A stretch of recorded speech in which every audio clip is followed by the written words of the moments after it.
As promised, let's solve LeetCode weekly contest 272. And the interesting part was this was sponsored by Amazon Pay. So if you win this contest, then you may be referred by Amazon for the on-site interviews.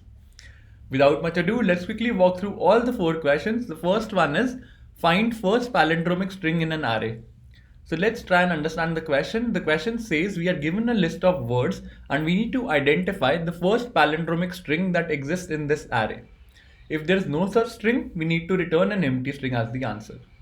Here is the example that is given to us, and we need to identify the first palindromic string while iterating through the array of words. And the first one here turns out to be ADA, and we need to return ADA as the answer. Without much ado, let's quickly walk through the presentation that I have created for this. It's a simple question and I don't think many of you will be looking out for a solution, but just for the sake of completion, let's talk about it. Find first palindromic string in an array, LeetCode 2108. It's an easy level question on LeetCode and I totally feel the same. So let's start the iteration. What we are going to do, we'll iterate through each word one by one and we'll try to identify whether that word happens to be palindromic in nature or not. How do we do that? Let's take an example of this race car, and if we want to check whether this race car string is palindromic in nature or not, what do we do in such case? We use the two pointer approach. We take a pointer starting from the starting index, which is 0. We take a pointer at the starting from the ending index, which is the last one, and we compare these two characters. If they seems to be equal, then we increment the starting pointer and decrement the ending pointer. So let's walk through it. R is equal to R. We increment the starting pointer, decrement the ending pointer. A is again equal to A. Again a matching case. We increment the starting pointer, decrement the ending pointer. C is again equal to C. Increment the starting pointer, decrement the ending pointer. And what do we see? We see that the start pointer has become equal to end pointer, and that breaks the condition. We have found out a palindromic string. Pretty simple and straightforward. We have been doing this plenty of times in the past. Now let's quickly walk through the code and conclude the algo.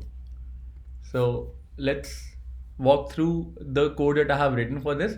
What we are going to do, we'll iterate through all the words one by one, and I have created a helper method that tells whether the string is palindromic in nature or not, is palindrome.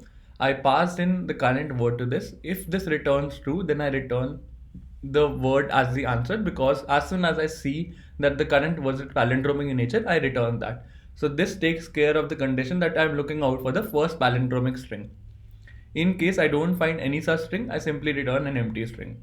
Now let's talk about the helper method that I have created, which checks whether a string is palindromic or not. I have taken two pointers, start and end, and till the time my start is less than end, I compare the starting character with the ending one. If those two happens to be equal, I increment the starting pointer, decrement the ending pointer, and continue the process. Otherwise, I simply return false from it, because there has been a mismatching case and it's not palindromic in nature. Once I'm out of this loop, I simply return true. Accepted. Awesome. The time complexity of this approach is order of number of words that we have into length of each word.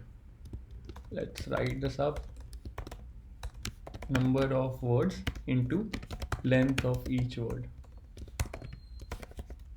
So this is it, and the space complexity is order of 1. We are not using any extra space to solve this question. This brings me to the end of today's session. I hope you enjoyed it. If you did, please don't forget to like, share and subscribe to the channel. Thanks for viewing it. Have a great day ahead.